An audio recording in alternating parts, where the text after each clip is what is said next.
The art of quickscoping is something that a lot of people struggle with, so that's what we're going to dive into today, is how to quickscope and how to get into it as a beginner. Hey guys, I'm DailyCliche. We primarily focus on Warzone content here. We do hang out in Rust and play a few other games here and there. If you like this video, give it a like. If you like me, give it a subscribe. But let's jump into it and learn the art of quickscoping. So the primary thing that most people struggle with is centering and pre-aiming. So this is really just a matter of keeping your crosshair exactly in the center of your view, or pre-aiming. So as you're running through corridors, you're pre-aiming where enemies are most likely to be. So your cursor should be exactly on their head or upper chest with a sniper rifle especially, while an AR chest is more than good enough. But with sniper rifles, we only have the one-hit potential with the slow follow-up. So keep that in mind, that headshots and upper chest shots are absolutely vital to surviving as a quickscope guy, basically. So the big key is going to be your loadout, along with the ability to pre-aim. You're going to need to be able to get your scope up in a timely fashion. The M82 is absolutely awful for this, but it does have the advantage of being able to follow up your shots quickly. That being said, here is the loadout that I used for that gun. I learned with this gun almost immediately on Cold War, and then once I got comfortable with that, I moved over to the ZRG, which is arguably one of the harder ones to use since it is a slow follow-up and a slow ADS time. But the Pellington that is right here, dude, the Pellington is the bee's knees in this mode, and this is the loadout that I used for that. Okay, so now that you have your gun set up and you kind of have an idea what we need to discuss here, let's actually get into what I'm doing. So as you see, I'm running through these spaces, and I'm kind of snapping my cursor to and from where enemies are most likely to be. The big key with hitting your shots is to hit it the moment that the scope is going to go up and stabilize. A big key that I found for this for me was, obviously I'm playing on PC, so as I'm holding shift to sprint, I'll bring my sight up, and as my sight is halfway up, I'll start to shoot, depending on the rifle. And that will give the delay enough time to go off as that scope comes up and stabilizes, with the hold your breath, the scope being up, and the shot. Mind you, you have one shot and one shot only typically. But once you start getting good at this and recognizing where the center of your screen is, it makes this super simple. And then once you go from a sniper rifle to an AR, you are dang near unbeatable. Another big thing that I did with the sniper rifles to learn quickscoping was set up your kit right, like your loadout, your class. So there are a few perks that I used. Typically, I will run in my perk 1 slot. I will usually use Paranoia and Flak Jacket if I'm playing in a normal mode. Otherwise, I'm using Forward Intel to have an idea where the enemies are spawning. Perk 2, a lot of times I will set up with Tracker and Assassin, because Gearhead really shouldn't matter, Quartermaster really shouldn't matter, and you shouldn't need ammo all that often, and you should be getting it, when you respawn. As far as Perk 3 is probably the most important ones, but it does kind of change how you play. So my go-to is going to be Gung Ho and Ninja. Yes, you're going to show up on the radar. That being said, you're using a loud gun anyway, so it doesn't really matter. You're not trying to keep yourself suppressed. You're just trying to get off these quick shots. You're in their face, and you're just doing damage.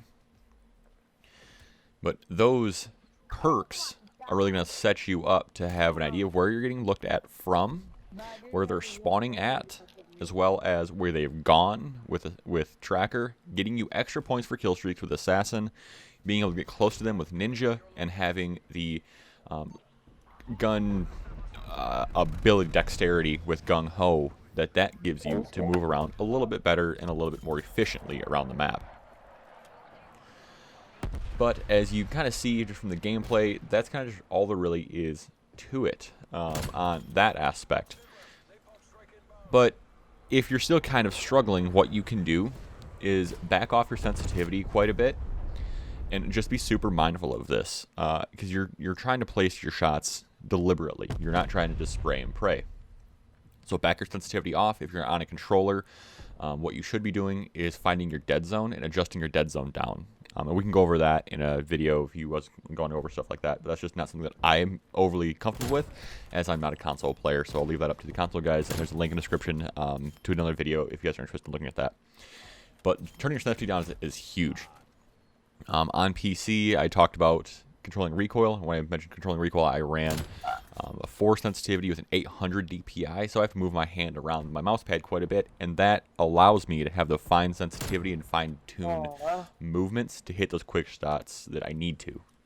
Just like with the dead zone, you want the most stick throw to control where your cursor is at all times. If half of your stick is useless, then you only have half of your stick to move, and you lose all that precision in that half a throw. So managing your dead zone and managing sensitivity is super, super important on this and anything else in Call of Duty in general.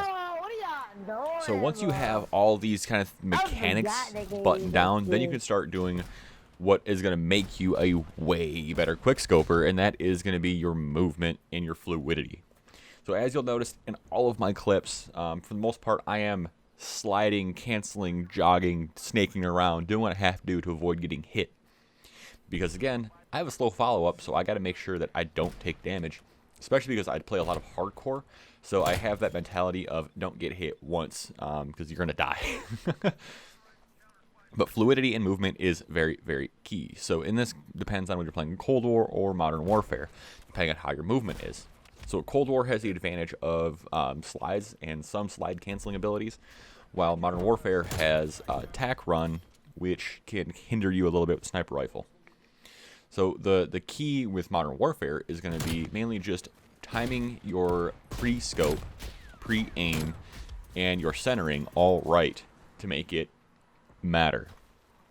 A lot of Modern Warfare for me is snaking up and down. A lot of it for me is just crouching up and down. As where Cold War, I feel like it has a lot less cheap abilities, and a lot less cheese going on in it, in which I can move around a little more fluidly. And it just looks and feels more natural, I guess. But that's all I have for you guys at this point on quickscoping. So to kind of round up, what you're going to do is adjust your sensitivity. You're going to set up the class with the Pellington, because that is by far the best quickscope rifle in the game. The K31 is good, but the Pellington still ADS is a little faster, I do believe. The third thing you're going to want to do is practice your centering, practice your pre-aim, practice your pre-scope. Fourth thing you're going to want to do is learn the maps. Absolutely learn the maps. Understanding where you need to aim, understanding where you need to look. Pay attention to where enemies typically are, and that will help you out a crap ton. And finally, number 5 is going to be fluid, feel it, just be like water, as Bruce Lee would say, right? But if you guys like this video, give it a like. If you like me, give me a subscribe.